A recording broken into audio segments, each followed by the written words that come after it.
Hello everyone and welcome back to another video on my channel. I hope you guys are all having a fantastic day or night so far. If you don't know me, my name is Matt and I'm an aspiring perfumer and fragrance nerd. And one of my goals in 2026 is to make some more videos on this channel.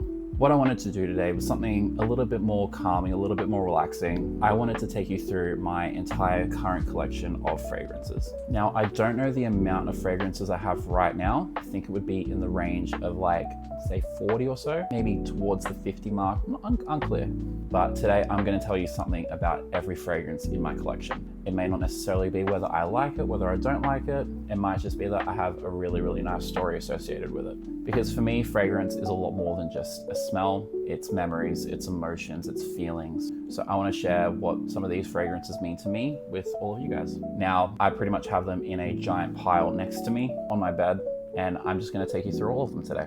First up, we have Sundays from Byredo. I worked for ages to buy this fragrance. It's my first ever Byredo. It smells like neroli and cotton candy. It's super sweet, super summery, and I love to pair this with the next fragrance I'm going to talk about, and that is Boulder Freak from Byredo. One of my top 5 favorite scents. This was one that when I sprayed it on me, I just fell absolutely in love, and I could not stop sniffing my hand the entire afternoon. If you had to ask me between this, the EDP version, and the Absolute, I would probably take this.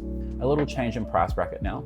We have Victory League from Adidas. This was probably one of my first ever ventures into fragrance, and I remember I absolutely loved the deodorant version of this, and I picked this up for $9 at Chemist Warehouse when I had a really bad day last year. Next up is Eternity for Men Amber Essence by Calvin Klein. This was given to my girlfriend in a PR package, and to be honest, I don't mind it.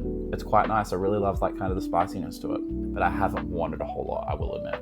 Next up is Vanilla from Odesse. This is from one of the, I think, more exciting up and coming Australian fragrance brands. Beautiful, like powdery vanilla scent. It does kind of remind me of vanilla powder, I think from Matiere, I think it is. I got this for Christmas in 2024. And these days it's used more by my girlfriend than it is me. Next up we have I Don't Know What from DS and Durga. And for the longest time, I didn't know what this was.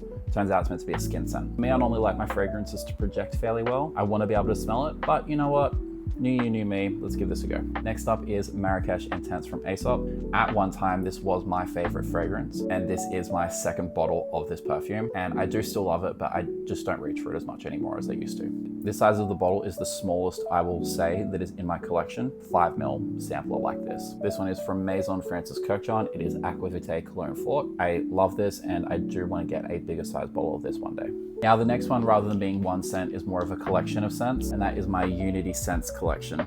Fantastic up and coming Australian brand. If I had to pick one of these to be my favorite, it would be this one, I1. And I discovered these guys at the markets in Manly in Sydney, and I just fell in love with the scents. I fell in love with their story. I met the guy that runs the brand, Josh, and he was just absolutely fantastic. And yeah, I'm really excited to see how they continue to grow. Keeping in the theme of Australian brands, next up we have Lost in Dusk from Recreation Bondi Beach. This is a scent that surprised me. I don't normally blind buy, but I did blind buy this little sampler. Beautiful scent. And to me, it's something that's quite original, and this is one I do want to buy a bigger bottle of some point in the future. Next up we have Bubble Bath from Maison Margiela's Replica series. This is one that really surprised me in the back end of last year, and I just absolutely fell in love with it out of nowhere, and this has got me through this summer for sure. Next up we have a perfume oil, Choco Musk from Crown Perfumes. I bought this for $10 from one of those Dubai perfume stalls, and honestly, I actually find that it's quite nice. I don't mind it. It's like a really nice powdery chocolate scent. Probably not something I would wear very frequently. Next up from Penhaligon's is the Impudent Cousin Matthew. Now, this one, as you can see, is pretty much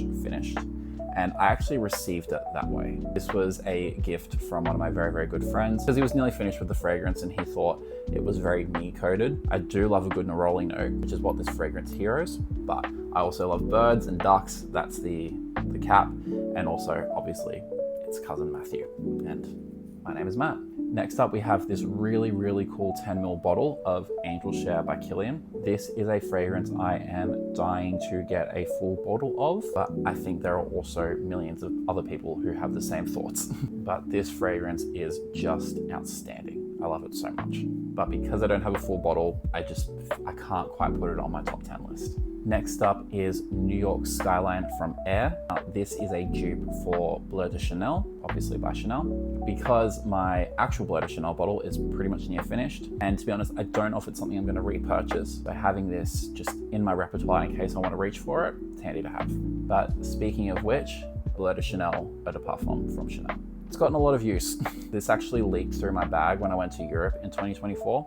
Although not a lot came out, but all of my luggage smelled like Bleu de Chanel for the entire trip. Could be worse things that it could smell like. I have had this fragrance for quite a long time. I think other people like it on me more than I like it myself. I like it, it's not my favorite. Next up is David Beckham Classic. Now, this is the classic teenage boy fragrance, and it was the first fragrance I ever owned. So I actually had to go and buy a bottle out of nostalgia just so I could have it in my collection again. But a lot of memories here. Next up is Cheirosa 62 from Sol de Janeiro. I absolutely love this fragrance so much. When this is depleted, I will probably be buying a full version. Anytime I go to the beach, this is my go-to. Next up is one that I wouldn't say is really in my collection. It's more so my girlfriend's, even though they are joined. But that is Vanille Leather from BDK Parfums. Something I really just wanted to include because it is such a nice fragrance, and also flex that this is what I got my girlfriend for Christmas this year. I love it on her. It smells so good on her. It's perfect for her. Next up is number 4 Bois de Balancourt from Maison Louis Marie. I wouldn't say a dupe, it's probably inspired by Santal 33, very similar scent profile, but this was my go-to fragrance for a long time. Still like to whip it out every now and then, but it's just fallen down the pecking order a little bit. But this is my second bottle of this fragrance. And if you want Santal 33 but better, I would highly recommend this. Next up is Dior Sauvage. Another one that has seen a fair amount of use.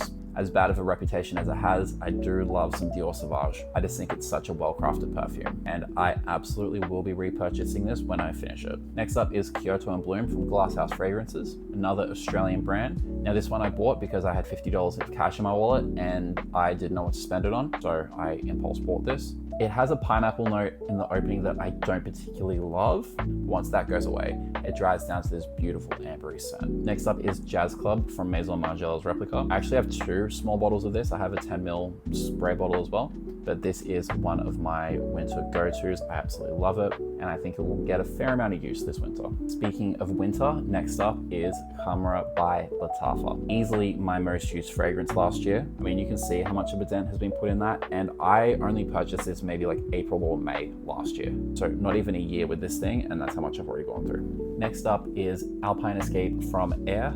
This is a dupe of Creed's Silver Mountain Water, which is a fragrance I would love to own one day, but it's just not that high on my list right now. I use this pretty much every time I exercise, every time I go for a run. I just feel like it helps cool me down a little bit. I don't know, maybe that's just in my head.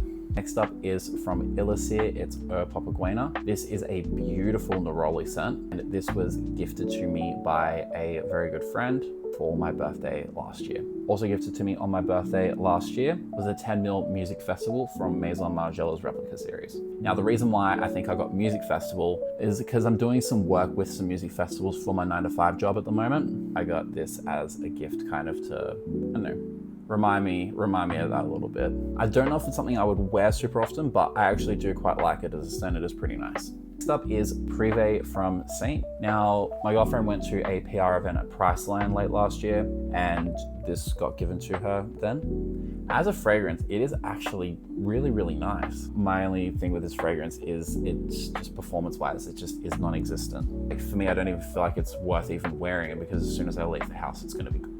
Now, everything I've got left are all heavy hitters. Like, it wasn't intentional, but hey, we'll take it. Next up, we've got Cairo from Penhaligon's, a gorgeous animalic amber scent with a beautiful rose note. I can't wait for winter date nights to pull this thing out because wow, is it amazing. And also performance on it is crazy. Next up, we have Iris Malikan from Maison Crivelli. Now, this one I actually haven't really tried too much. I put it on the other night and it's a really, really interesting fragrance. It has this like really beautiful, buttery, soft iris dry down. The opening is like, I'd say kind of like boozy. It's really, really strong. But I haven't really given it too much of a spin, so I'm hoping as the weather gets a little bit cooler, I can take this out for a little bit of a test drive. Next up, we have Tonka Cola from Mancera. This is the latest addition to my collection, and A cola note is something that I am really intrigued by in perfumery. I actually even made my own cola fragrance, which is very, very different to what this is. And one of the common reviews with this one, I suppose, is that people don't want to smell like Coca-Cola, but I actually quite like it. I think it's quite nice. I think if you didn't tell someone it was cola, I don't know if they'd be able to tell. Next up is Baccarat Rouge 540 from Maison Francis Kurkdjian. This was my favorite fragrance for the longest time. I actually think I have overused this a little bit and I've gotten a little bit sick of it. So I will probably need to actually take a little bit of a break from wearing this fragrance, just so I can kind of get my nose used to not smelling it. And when I smell it again, I can kind of fall back in love with it. I do still absolutely love the fragrance. I think we just need to take a break. Next up is Grand Soir from Maison Francis Kurkdjian. This is my favorite fragrance at the moment. I love this thing so much. I'm glad we've had a couple of kind of like cooler days in Sydney recently and I've been able to pull this thing out. I love it. It is so good. And I'm going to Japan in March and I cannot wait to bring this with me. Next up is Tobacco Mandarin from Byredo. A very generous gift. This is my favorite kind of special occasion scent. It is beautiful, it's gorgeous, it's animalic. I wore this fragrance for the first time on my 1-year anniversary with my girlfriend. But it has been discontinued, so I need to savor every last drop of this thing. And last but certainly not least, this is my signature scent. It is Gentle Fluidity Silver from Maison Francis Kurkdjian. And this was honestly probably my favorite fragrance I've been gifted. This was my Christmas gift last year from my girlfriend. I've already put a considerable dent into it. I've had this for about a month, so I can see this potentially becoming a yearly Christmas gift. Anyway, those are all of the fragrances in my collection. Right now, that is. I do plan on adding some more, but I hope you enjoyed this video and I really appreciate you taking the time to go through my collection with me today. Stay safe, stay happy. I hope you have an amazing week ahead, and as always, I will see you guys next time.